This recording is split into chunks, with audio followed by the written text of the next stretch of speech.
So I think there's a few misperceptions. One is, well, let me start by saying we like to minimize risk. We really like to eliminate the possibility of bad things happening, which means oftentimes we set up our rules as a way to prevent bad things happening versus encouraging good things to happen. And from an employee perspective, that may be starting with an assumption that people are going to do the wrong thing. And so we set up our rules to say, oh, well, we need to really be sure that nobody's going to game the system and that they're going to do what we want them to do.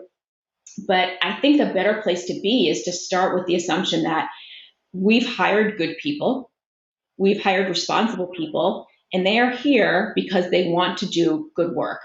So let's start there. Let's start with the assumption of good intent.